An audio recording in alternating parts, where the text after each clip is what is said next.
चरण कमल रेणुर यस्य संसार सेतु। एकमात्र अपार इस समुद्र से, भव समुद्र से पार जाने का उपाय महापुरुषों के चरणों का आश्रय, उनकी चरण सेवा, उनकी आज्ञा का पालन है। श्रीपाद प्रबोधानंद जी कह रहे हैं कि जिनके चरण कमलों की रज,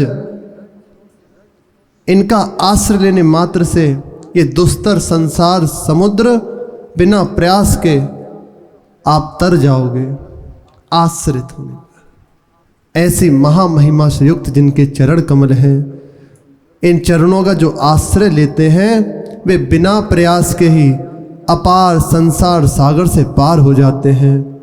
उन आश्रितों के लिए ये चरण रज, ये चरण सेतु के समान है।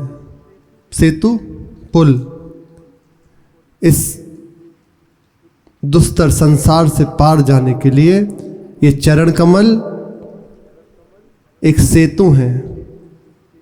जैसे बहुत विशाल दरिया हो और बहुत सुंदर उसके ऊपर पुल बना हो तो कोई कष्ट होगा पार जाने में, ऐसे ही यहाँ और भी विशेष उपमा है। रसिकों का आंतरिक हृदय की बात कि आपको इस पुल पे चलना भी नहीं पड़ेगा। ये ऐसी महिमा से युक्त है चरण। इन चरणों का आश्रय लेने मात्र से शरण निरापक पद रमित, सेवक जी कह रहे सकल अशुभ शुभ नंस। समस्त शुभ अशुभ ये भी बड़े बड़े खाइयां हैं, शुभ और अशुभ। शुभ से कैसे बचोगे? क्योंकि अंदर रहती है कि मैं ऐसा सुकृत कर लूं, इससे पुण्य लोकों को जाऊं, मेरे अच्छे कर्म हो। बंधन तो है ही, चाहे लोहे की जंजीर से बांधो या स्वर्ण की जंजीर से, बंधन बंधन है। अशुभ कर्म लोहे की जंजीर का बंधन है, जिनका फल नरक आदि नीच योनियां हैं। और शुभ कर्म स्वर्ण की जंजीर, जिनका फल उत्तम लोक और आपका बहुत मान सम्मान धन वैभव इकट्ठा होना। ये तो बंधन तो दोनों है। इस भव समुद्र से पार तो नहीं हुए ना। कितना भी प्रयास कर लिया जाए, कितने भी शुभ कर्म कर लिए जाएं, बड़े बड़े लोकों में भी पहुंच जाओ, लौट कर यहीं आना पड़ेगा। इसलिए इनके चरणों का आश्रय लेने वाले के लिए श्री सेवक जी कह रहे हैं शरण निरापक पद रमित सकल अशुभ शुभ नंस। शुभ भी नष्ट और अशुभ भी नष्ट, दोनों का ही नाश कर देते हैं। और देत सहज निश्चल भक्ति सुजय जय श्री हरिवंश। निश्चल भक्ति, प्रेमा भक्ति उसके हृदय में प्रदान कर देते हैं, जिससे उसका आवागमन का चक्र सदा सर्वदा के लिए नष्ट हो जाता है। अनंत काल तक के लिए परमानंद की स्थिति में पहुंच जाता है, जहां से कभी वापस नहीं होना, निरंतर परमानंद में डूबा हुआ। ऐसे चरण कमल हैं जो बहुत सुंदर यहाँ उपमा दे रहे हैं, बहुत सुंदर उपमा है। पविरिव सुबिलासी दर्प शैलेंद्र मौलो। अहंकार का नाश होना अत्यंत कठिन है, बहुत कठिन है। कितना भी कर लीजिए, कुछ भी कर लीजिए, अंदर इतना सूक्ष्मता से बना रहता है और इसी कारण से परमानंद की अनुभूति नहीं होती। वो इसी में लगा रहता है कि मुझे ऐसा हो जाए, मैं ऐसा कर लूं, मैंने ऐसा किया, मैं ऐसा करूंगा। आंतरिक कितना भी उत्तम कोटि का साधक एक सूक्ष्म रेखा खिंची रहती है, ये उसे अलौकिक राज्य में प्रवेश नहीं होने देती। इसकी उपमा श्रीपाद प्रबोधानंद जी कह रहे हैं ये महापर्वत के समान है, घनीभूत है, कहीं पुलाई नहीं है, बहुत ठोस।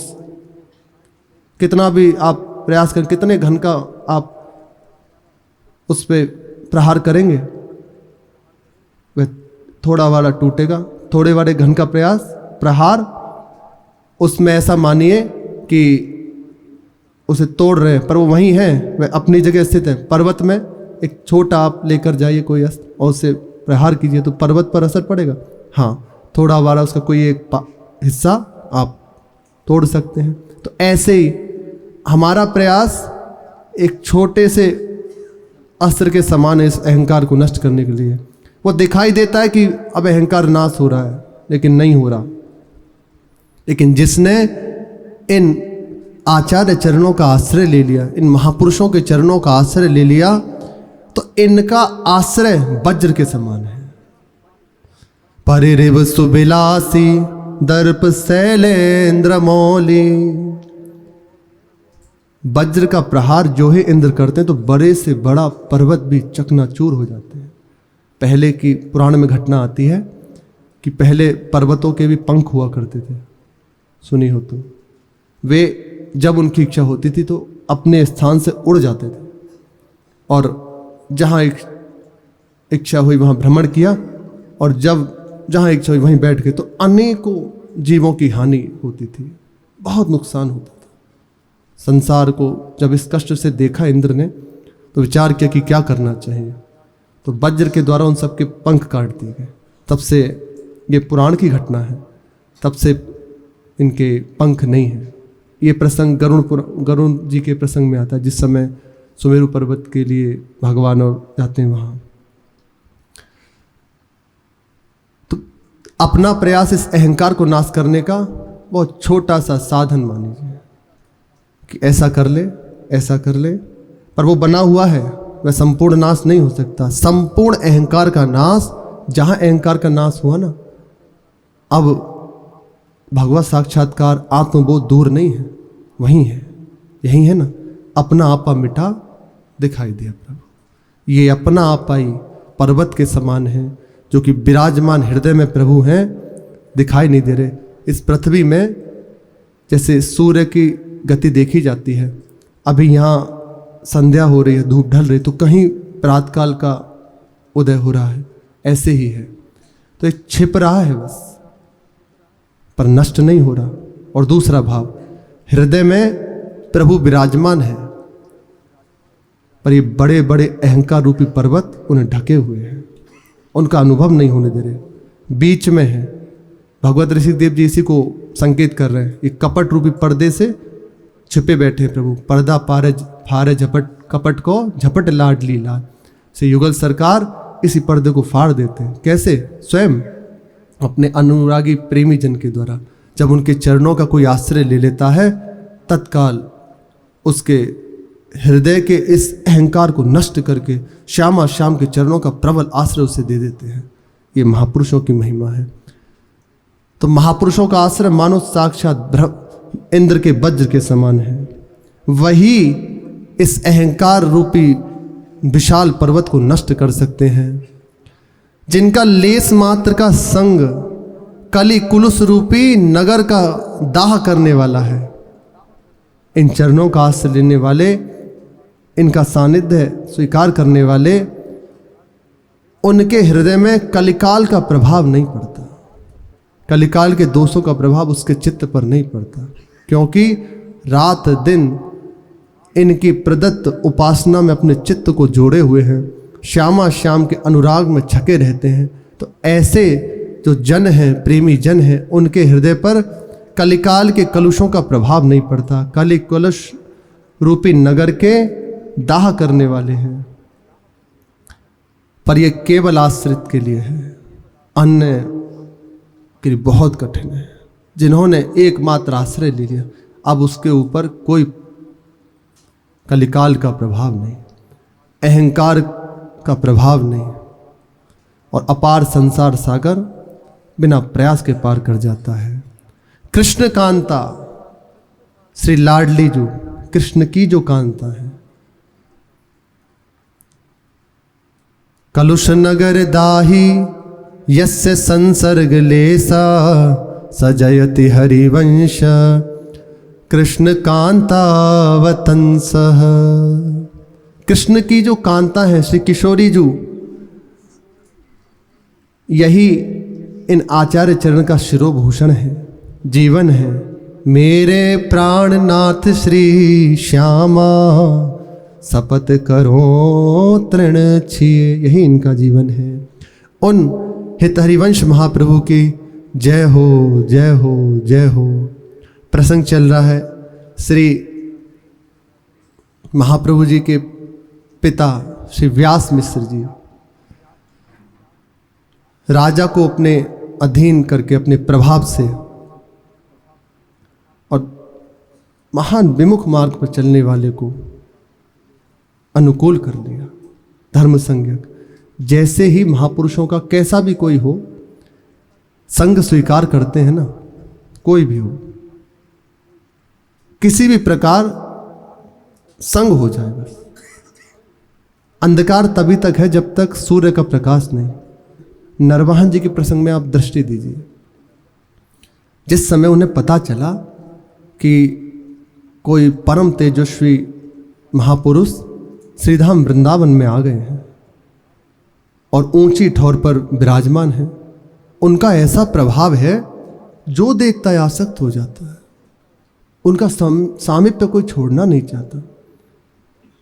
तो अपने स्वभाव बस कहा कि किससे पूछा, किसने कहा, तो उन्हीं के 10 सुजन कह रहे हैं कि प्रभु महाराज उनसे बात करने की अपनी सामर्थ्य नहीं है। उनका ऐसा प्रभाव है कि हमारे हृदय में कुछ होने लगता है, हम उनके सामने जाने के योग्य नहीं है। देखो, तो नरवाहन जी के चित्त में प्रभाव पड़ा। नरवाहन जी ने कहा अच्छा मैं भी एक बार दर्शन करूंगा। वहाँ वर्णन है कि एक बार मैं भी दर्शन करता हूँ, देखता हूँ ऐसे कौन है। और फिर जब दर्शन होता है तो दर्शन सामने जाकर भी नहीं हुआ, लता की ओर से बस ऐसे देखा और बिक गए। महान अनुरागी हो गए, इतने अनुराग से युक्त हो गए कि महाप्रभु स्वयं उनकी छाप रसवाणी श्री चतुरासी जी में दे रहे हैं। नरवाहन प्रभु सुकेली बहुविध भर भरत झेली, सौरत रस रूप नदी जगत पावनी। महाप्रभु इतने प्रसन्न हो गए उनके अधीनता से, उनकी निष्ठा से। ये है महापुरुषों के सानिध्य प्राप्त होना, उससे पूर्व भी उसके हृदय का मल नाश होने लगता है। निश्चित बात है। उसे धर्मयुक्त चलाने वाला बना दिया। पर यदि इसमें देखा जाए तो हम उस तरफ नहीं जाते, क्योंकि अपने स्वभाव से हर कोई युक्त है। उनके विषय में आता है जो तत्कालीन वास्तव थे, बहुत कट्टर था अपने धर्म में, पर जिस समय इनका सानिध्य प्राप्त हो तो हृदय में परिवर्तन हुआ। आगे है, जिस समय महापुरुषों का सानिध्य प्राप्त होता है तो कैसा भी कोई हो उसके चित्त का तत्काल परिवर्तन हो जाता है। यदि आज्ञा उल्लंघन ना करे सबके लिए, और ये बहुत अद्भुत बात है, हम कैसे भी हैं, कुछ भी हुआ कोई प्रश्न नहीं। महापुरुषों का जो ही संपर्क आपको प्राप्त हुआ, उनके चरणों का आश्रय जो ही मिला, अब उनके अनुसार जीवन को बना लीजिए। और यदि ऐसा नहीं हो तो पूर्व संस्कार है वे, जैसे कई बार सुना जाता है कि अमुक इतने बड़े संत के पास रहे, उनके फिर ऐसी दुर्दशा क्यों हो गई, उन्हें फिर वहीं संसार में क्यों गिरना पड़ा, क्योंकि पूर्व संस्कार बस उन्हें मन ने प्रेरणा करी और वो अवहेलना कर बैठे गुरुजनों की। इसलिए हाँ, सबसे बड़ी बात इसमें यह है कि उनकी दुर्गति नहीं होगी। बीच का जो समय है वे तो दिखाई दे रहा है कि वापस वैसे ही हो गए, पर उनकी दुर्गति उनके जीवन से हट गई। यदि महापुरुषों की आज्ञा का पालन किया जाए तो निश्चित ये बहुत जल्दी अनुभव करा देगा इस बात का, उसका जीवन एक क्षण में परिवर्तित हो जाएगा। आज्ञा उल्लंघन ना करे तो घोर से घोर पापी भी परम पद को अधिकारी हो गए। इसी प्रकार जब श्री व्यास मिश्र जी का सानिध्य उसने स्वीकार किया, उनकी अधीनता स्वीकार करी, तो उसके हृदय में आने लगा हमें ऐसा कोई विधान बनाना चाहिए जिससे हमारी प्रजा सुखी रह सके, हमारा विस्तार हो सके, हमारा राज्य बढ़ सके। इसी प्रकार वो विचार करने लगा।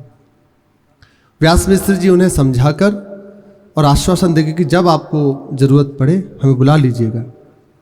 राजा ने कहा कि आप यदि हमारे समीप रहें तो हमें सुख मिलेगा। तो कहा ठीक है, हम स्वयं ही आते रहेंगे जल्दी। तो आप स्वयं ही उनके पास चले जाते थे जैसे जब अवसर मिलता, और उसे धर्मोपदेश देते, राज्य का पालन करने की प्रेरणा करते कि अगर ऐसे राज्य किया जाए तो आपकी बहुत समृद्धि होगी। एक दिन श्री व्यास मिश्र जी श्री राधा मोहन जी की सेवा करके बैठे हुए थे मंदिर में,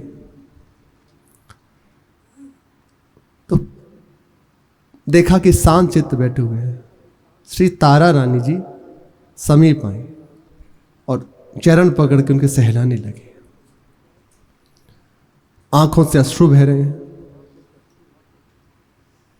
तो पूछा कि क्या हुआ, आप दुखी क्यों दिखाई दे रहे हैं, क्या कष्ट है? कहा मुझे एक ही कष्ट है,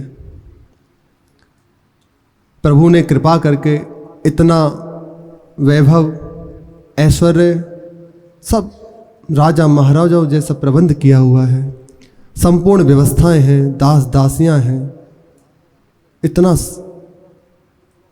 सुंदर सुयोग है। श्री राधा मोहन जी कृपा करके विराजमान है, ठाकुर जी विराजमान है, उनकी सेवा है, तो क्या इनकी सेवा का इस संपूर्ण वैभव का कोई उत्तराधिकारी नहीं होगा? इसका कोई भोग करने वाला नहीं होगा? इसको संभाले ऐसा कोई नहीं होगा? तो श्री व्यास मिश्र जी ने कहा कि ऐसी बात नहीं, प्रभु का जो विधान होगा वह मंगल ही होगा, आप इस विषय में निश्चित रहें। अपने को तो बस प्रभु की आज्ञा में जीवन बिताना है, उनके आराधन में जीवन बिताना है। आगे है प्रसंग कि ये कामना उनकी नहीं है, भगवद अनुरागी जो भक्त जन है ना, उनका हृदय प्रभु के चरणों में अर्पित हो गया। उनके हृदय में बस एक बात होती है, मेरे आराध्य प्रसन्न रहे।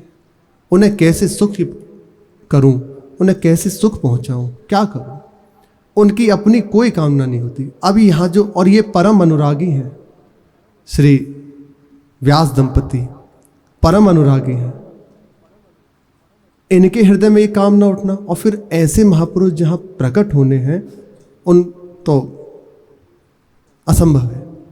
ये प्रेरणा स्वयं प्रभु की ही है। जैसे दृष्टि दीजिए, नंद बाबा और मैया यशोदा, उनके हृदय में बात आ रही है, अवस्था इनकी भी वृद्ध हो रही है, और मैया ऐसा कहते हैं 80 बरस के बाबा हो गए, 80 बरस की आयु में सुत ऐसो जायो है, ऐसे बधाई में आता है। 80 बरस की आयु हो गई बाबा की, तो कामना उठ रही है कि एक बार लाला का मुख देख लें। तो स्वयं प्रभु उनके हृदय में ये बात दे रहे हैं, प्रभु की ही इच्छा है, प्रभु के द्वारा है, क्योंकि जगत मंगल करने हेतु अवतार होना है प्रभु का, ये प्रभु की इच्छा है। व्यास मिश्र जी अपने भाग्य को जानते थे कि अगले जन्म तक भी उनके पुत्र योग नहीं है, ये देख लिया था तारा रानी जी का और अपना। थे ही महान ज्योतिष कि उनके भाग्य में पुत्र योग नहीं है, पर यह स्पष्ट नहीं कहा कि कहीं उनका, माताओं का हृदय बहुत सुकोमल होता है, दुख ना जाए। तो उसको कहा कि अपने को प्रभु के आराधन में रहना चाहिए, जब प्रभु की जो इच्छा होगी तो उचित हो जाएगा। पर आज विलक्षण बात, इस बात से उनके हृदय में सांत्वना नहीं हुई। वो बार बार इसी प्रश्न करते हैं कि मेरा हृदय, आप कह रहे हैं ठीक है, पर आपकी इस बात को भी स्वीकार नहीं कर रहा, मुझे कोई उचित समाधान चाहिए। सब विधि संपत्ति भवन प्रकाश, संतति बिनु मन रहे उदास। मैं बार बार समझाती हूँ, पर मेरे मन में ये कामना बहुत प्रबल होती जा रही है। जब देखती हूँ आंगन को तो हृदय में एकदम होती है कि जीवन तो अब पूर्णता की ओर जा रहा है, और कोई अभी ऐसा नहीं। श्री व्यास मिश्र जी चुप हो गए और उनके भी नेत्रों में अश्रु आ गए इस समय कि प्रभु का क्या विधान है। इधर ये चिंतित थे ही, और वार्ता परस्पर हो ही रही थी कि सुनाई दिया, किसी ने कहा, देखो प्रेरणा प्रभु की विधान, श्री नरसिंह आश्रम स्वामी पधार रहे हैं।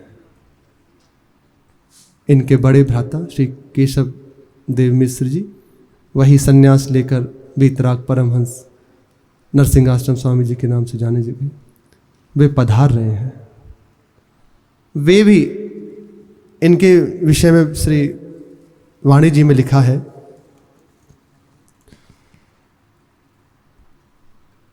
अद्भुत, बस इतना ही शब्द है विशेषता में कि अद्भुत कोटि के ये महापुरुष हैं, बहुत उच्च कोटि के सन्यासी, अनेकों बार भगवत दर्शन करने वाले, प्रकट रूप से।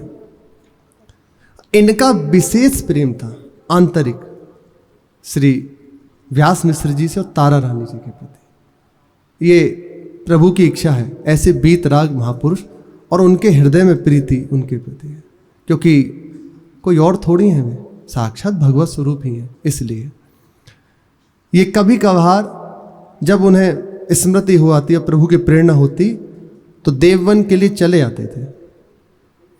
आज भी प्रभु की, एक तो इधर ये आपस में वार्ता कर ही रहे थे और उधर उनका हृदय खिंचा अपनी जन्मभूमि के लिए, व्यास मिश्र जी की ओर, श्री तारा रानी जी की ओर, और अपनी संत मंडली के साथ चल दिए। अग्रज केशव दास व्यास के परम स्नेही, ते पुनि दंडी भये नरसिंहाश्रम वैदेही। उन्हीं की विधि प्रभु आराधे, इनके नरसिंहाश्रम स्वामी जी के विषय में लिख रहे हैं, उन्हीं की विधि प्रभु आराधे, तीरथ करि बहु साधन साधे। बहुत उच्च कोटि के सन्यासी थे। 6 महीने के श्री महाप्रभु जी पालने में विराजमान है और प्रार्थना करी कि मैं जानता हूं आप कोई दिव्य विभूति हैं, करुणा करें, क्योंकि पहले संकेत मिल चुका है इन्हें, मेरे नेत्रों के सामने गोचर हुई है, मेरे नेत्रों के सामने प्रकट हुई है। प्रार्थना सुन के महाप्रभु जी अपने हित सजनी रूप से प्रकट हुए और फिर उपदेशात्मक सुधा निधि जी वहीं वर्णन की गई है और श्री नरसिंहाश्रम स्वामी जी के द्वारा ही उसकी रचना है पादग्राम में। तीरथ करि बहु साधन साधे, प्रभु प्रसन्न है दर्शन दियो, शीतल भयो जो उनको हियो, प्रभु के धाम पगनि चली पर से, श्री विग्रह नैननि भरी दर से, बार बार पर दीक्षिणा दे के, फिरे धरा मधि सब ठाहे के, दंडी बहुत रहे तिन साथ, हरि पर चाय भक्ति प्रचार, बहुरी आए हरिद्वार जुन्हाए, जन्म भूमि देखनि पुनि आए, देवनपुर निहार कमनी, बसे सुमति जन सोहन अबनी, बैठे आए अनुज के बाग, बंधु मिलन को उर अनुराग। ये पधारे, इनके विषय में कह रहे हैं कि आप परम वीतराग, भक्ति ज्ञान संपन्न, उच्च कोटि के भगवत प्राप्त महान सिद्ध पुरुष थे। भगवत चिंतन में निमग्न हुए, काशी, प्रयाग, कुरुक्षेत्र, बद्रीनाथ, केदारनाथ, गंगोत्री, यमुनोत्री, विभिन्न तीर्थों में उनको पावन करते हुए, क्योंकि ऐसे महापुरुषजन तीर्थी कुर्वंती तीर्थानि, तीर्थों को तीर्थत्व प्रदान करने के लिए विचरण करते हैं। उनको पावन करते हुए, गंगा यमुना आदि नदियों का भ्रमण करते हुए, सदैव भजन परायण, निरंतर अपने स्वरूप में स्थित, इनकी भक्ति भावना से संपन्न होकर, प्रसन्न होकर श्री भगवान ने इनको साक्षात्कार कराया अपना। श्री नरसिंह भगवान इनके आराध्य देव थे। उन्हीं की निरंतर और आराधना, उन्हीं की कृपा प्रसाद से इनका नाम श्री नरसिंह आश्रम जी पड़ा। अलौकिक प्रभाव से प्रभावित होकर इन्हीं के अनेकों दंडी सन्यासी इनके साथ रहते, पूरा परिकर, बीच में स्वयं श्री नरसिंहासन स्वामी और साथ में अनेकों दंडी सन्यासी चलते। निरंतर प्रभु की मानसी सेवा, अपने जो भी समीप आता उसे भगवत चरणों का अनुराग प्रदान करते हुए विचरण करते। एक बार की बात है कि समस्त तीर्थों का विचरण करते हुए गंगा जी के किनारे होते होते आप हरिद्वार आए। हरिद्वार में आकर स्नान आदि किया। इनका मन अत्यंत प्रसन्न हुआ। यद्यपि प्रसन्न ही है, ये तो स्थिति है,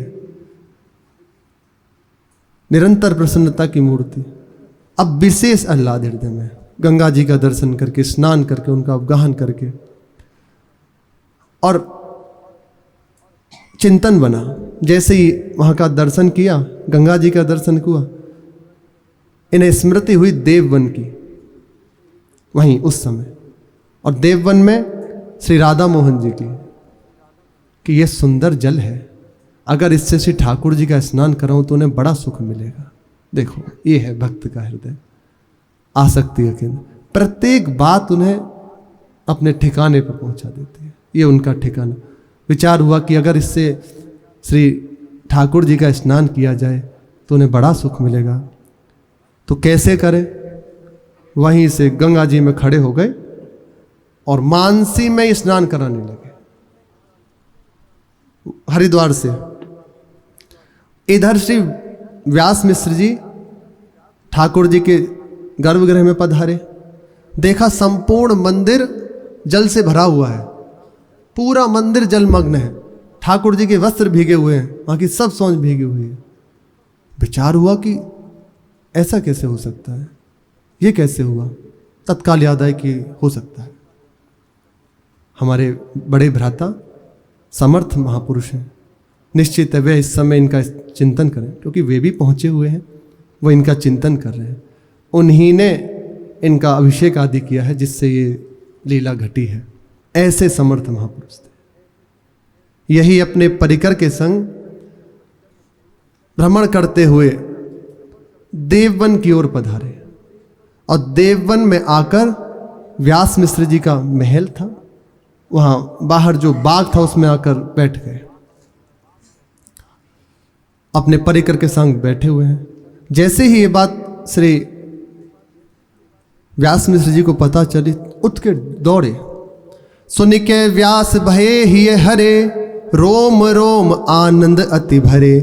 पुरजन बंधु लिए सब लार, मिलन चले सुनिता ही बार। पद बंधन करि भुज भरी मिले, इत उत परम प्रेम सुख झिले।